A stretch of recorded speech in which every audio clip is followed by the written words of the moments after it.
Yo les gars, Camille, il est en train d'installer la nouvelle caméra. Donc première vidéo où on va tester la qualité.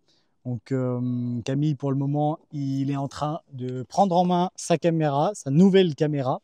Là, je filme avec l'iPhone pour le moment. Donc comme ça, vous nous direz dans les commentaires la différence de qualité et vous nous direz ce que vous en pensez. Donc on va le laisser finir d'installer. Du coup, BG, on peut mettre la caméra derrière la cage et faire la vidéo du Slapshot.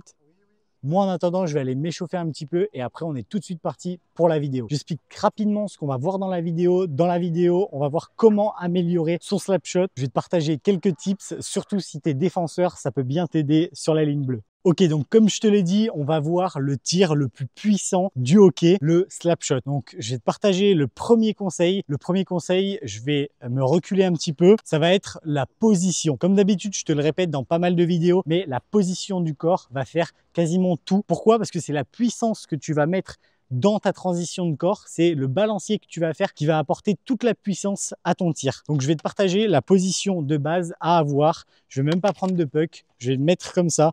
Donc comme ceci, bien fléchi, dos droit, crosse largeur des épaules, légèrement un petit peu plus bas. D'habitude, la crosse, c'est largeur des épaules. Là, je vais te demander de la mettre légèrement un petit peu plus bas pour le slap shot, pour pouvoir justement avoir une bonne flexion au moment où tu vas venir appuyer ton slap shoot. Donc là, c'était le premier tips pour te préparer un petit peu.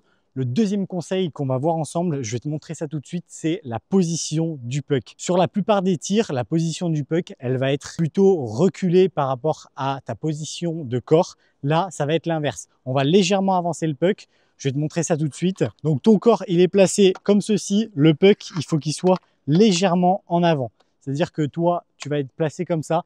Et là, ton slap, il va venir balayer comme ça. Donc, on prend du recul, on ramène et on vient flexer un peu sa crosse au moment où on va tirer. On prend du recul et on balaye. Je te refais une petite démo. Donc, on place son puck correctement, un petit peu en avant, la position, dos droit, et on va venir frapper le puck en mettant de la force et en faisant un beau transfert de force vers l'avant. Ok, je vais te récupérer pour le troisième conseil. Là, je vais me déplacer parce que le troisième conseil, ça va être de prendre de l'élan et de maîtriser son élan. Mais l'objectif, c'est pas d'arriver comme un bourrin et de frapper. L'objectif, c'est d'arriver, de prendre de l'élan pour pouvoir justement avoir encore plus de force d'appui et pour pouvoir envoyer un tir beaucoup plus fort. Après, il faut garder de la précision. C'est pour ça qu'il ne faut pas arriver comme un bourrin. Je vais te montrer ça tout de suite.